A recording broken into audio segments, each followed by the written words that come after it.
नमस्कार दोस्तों मैं आपको एक कहानी सुनाने जा रहा हूं।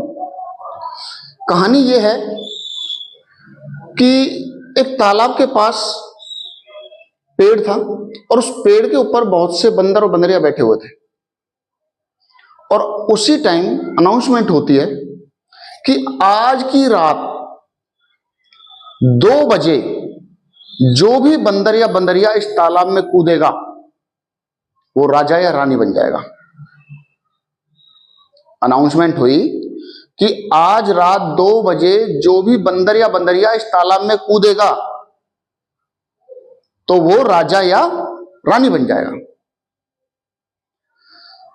अब अनाउंसमेंट होने के बाद में रात के 2 बजे जैसे ही 2 बजते हैं तो उनमें से एक बंदरिया तालाब में कूद जाती है और कूदने के बाद जैसे ही वो पानी से बाहर निकलती है तो वो सच में रानी बन जाती है। अब रानी तो बन गई। जैसे वो तालाब से निकल कर आई, बंदरों के पास आई तो बंदरिया को ढूंढने लगा कि बंदरिया कहां गई। तो रानी जो आई थी, रानी ने कहा मैं बंदरिया ही तो हूं। तुम ऐसे कैसे बन गई? तो बंदरिया रानी बनी थी, उस रानी ने जवाब दिया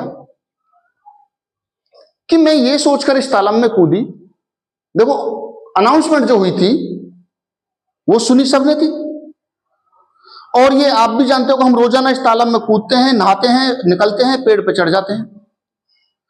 अब अनाउंसमेंट के बाद मैं इसमें इसलिए कूद गई कि अगर मैं इसमें कूदने के बाद रानी बन गई तो ज्यादा अच्छी बात है, नहीं तो बंदरिया में कल भी थी और आज भी हूं। बंदरिया से ज्यादा तो बढ़ के कुछ होना ही नहीं था। तो मैंने ये विश्वास किया कि अगर मैं इसमें कूदने के बाद रानी बन गई तो ज्यादा अच्छी बात है और नहीं बनती हूं तो मैं बंदरिया तो रहूंगी। तो यही बात आती है नेटवर्क मार्केटिंग में कि लोगों को एक भविष्यवाणी के रूप में प्लान समझाया जाता है कि आप इस प्लान को समझने के बाद आपके सपने पूरे हो जाएंगे, आप अच्छे पैसे वाले बन जाओगे, आपकी इच्छाएं पूरी होंगी।